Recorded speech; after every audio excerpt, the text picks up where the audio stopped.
What would happen if you forced yourself to think only positive thoughts? Would it improve your happiness? Or is this a terrible idea? After trying it out for the last 3 days, I learned a surprising lesson that changed the way I think. The rules are simple. If I notice any negative thoughts, I'll interrupt them and instead pump out some positive ones. I just woke up and I feel amazing.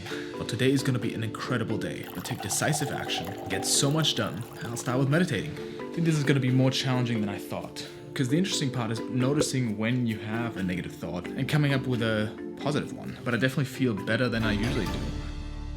There seem to be two camps when it comes to positive thinking. Those who believe it's the key to a happier, healthier, and more successful life, with countless of studies proving their point, and those who believe that you have to be realistic and being too positive is actually toxic, also with many studies backing their position. But what if both of them are wrong? According to several studies, by putting on a fake smile, your brain receives positive signals that actually make you feel better. And one study even found that people with Botox injections that made it harder for them to frown were also happier. That's because our physiology, facial expressions, posture, how we breathe, doesn't just reflect how we feel, but also causes us to feel a certain way. Well, great. This shirt needs to be washed anyways. Right, time for a cold shower. I love cold showers. Is it dangerous to just tell yourself certain things, even if they're not true? Because up until this point, I felt good. Until I didn't. I feel great.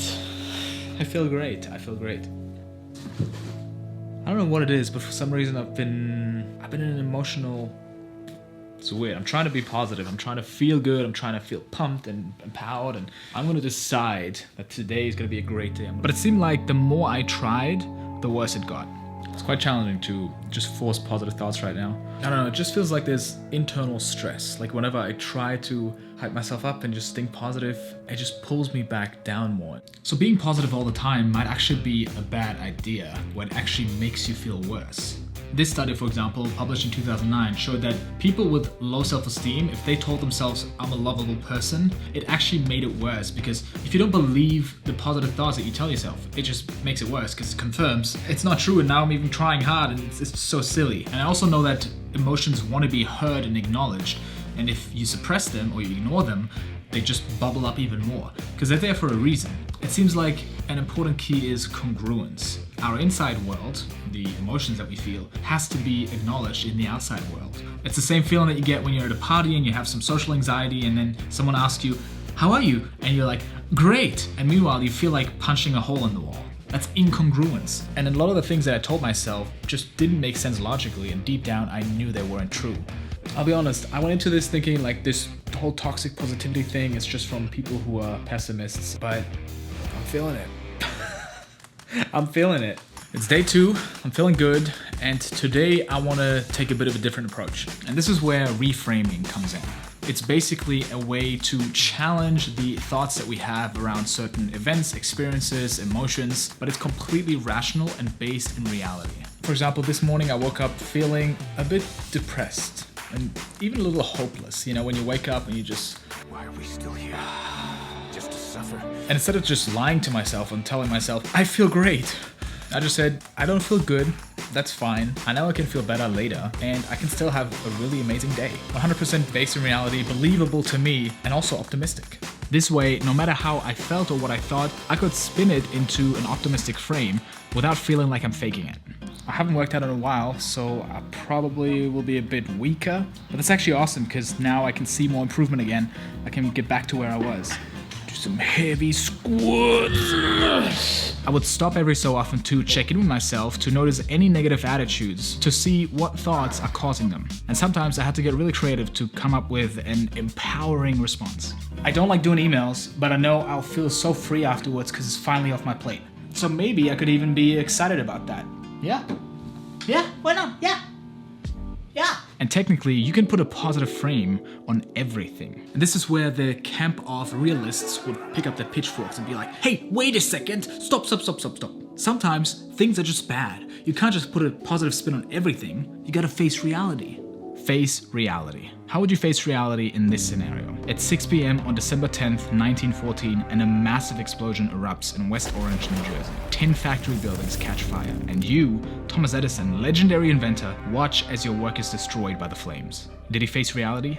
Yes.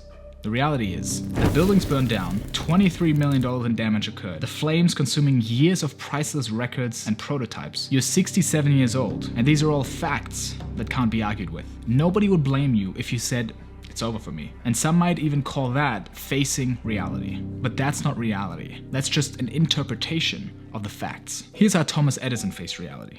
While watching the flames, he told his son, go get your mother and all her friends. They'll never see a fire like this again. We've just got rid of a lot of rubbish. See, there's an infinite way to interpret this reality. It's over, it's a setback, it's inconvenient, it's a fresh start. So, Thomas Edison took out a loan of $10 million, immediately started rebuilding it without firing any of his employees, and made $10 million the following year. If there's an infinite amount of ways to interpret this event, why not choose the one that is most empowering? And when you give yourself permission to, just for a bit, purely focus on what's moving you forward, you notice how much our thoughts affect our reality. And you get these weird moments of just euphoria. If this became a conscious, consistent habit, it would be life-changing, no doubt. I want to challenge you, if you're watching this, just go for a 15-minute walk. And while you're walking, tell yourself, I'm going to think only positive thoughts. I'm going to think about how lucky I am, how grateful I am, how excited I am for life. Even if you can't find reasons right off the bat, find them and just put on a smile. And once you're in a good mood, you automatically come up with better thoughts. It becomes easy, you build momentum, you get into an upward spiral. But before all the good vibes only people in the positivity camp are getting too excited, I really think there are times where negative thinking is not just helpful, but actually necessary. Think about the dude who smokes a pack a day, never puts on a seatbelt, and never uses condoms. And he's just like, don't worry about it, it'll be fine. And next thing you know, boom, dead, with 5 children. Or a more common example, maybe that friend who keeps saying that she will eventually write that book that she keeps talking about, but 3 years later, she still hasn't written a single page. I will do it eventually, tomorrow. These people need some fear and doubt. What if 10 years go by and you still haven't done anything? How would you feel then? In that sense, negative thinking can be a really powerful tool. Day 3 was the final day of the experiment, and it was much easier now that I allowed myself to think negative thoughts as long as I reframe them into something positive. Day 3, woke up feeling pretty stressed because of the upcoming video projects, but just talking myself into confidence and like, hey, this is gonna work out. Hey, you're gonna crush it. Hey, this is gonna be so successful. And actively getting excited about it, just helps a ton. I realized once again how hard I am on myself and this default focus I have on the negative. For example, today I caught myself a few times comparing myself to people who are younger than me that have achieved 10 times more, and I'm like, damn it, what am I doing wrong? Instead of saying, wow, look at them, that means I can do it too, and being inspired rather than feeling beaten down. I think this focus on the negative is something I developed early in my life, and it actually helped me a lot when starting my first business. I consider myself to be a realist. I felt like I had the courage to look at how things really were, and looking at your weaknesses is crucial for improvement. It got to a point where any positive thing that I saw, I found a way to reframe it into something negative. And I got more and more into that thinking, and I was miserable until it became so unbearable that I had so little joy in my life. That's when I realized that I wasn't a realist. That's what I was telling myself. I was a pessimist. And it wasn't because I was courageous enough to look at how things really were. It's because I was terrified of getting my hopes up and being let down. I was just afraid. It's almost like I kept myself at the very bottom because I was afraid that if I climbed up, I would end up at the bottom. Super smart thinking. Now with day 3 coming to an end, I can tell you it's harder than you think. But it's always interesting to experiment with different ways of thinking and seeing how it affects our experience. It's like 10% is facts and the other 90% is literally just made up. To settle a debate between the two camps that are both just effective for some people some of the time, I learned that there is a third camp that I think is always ideal. And that's the camp of effective thinkers, who always think in a way that helps them move towards what they truly want in life, taking the best from both sides whenever they need to. I challenge you to try it out for one day and see what you find. YouTube thinks you'd really like this video here too, so go check it out. I put a lot of work into all my videos, so I'm sure you'll like it. I'll see you over there. Thanks for watching.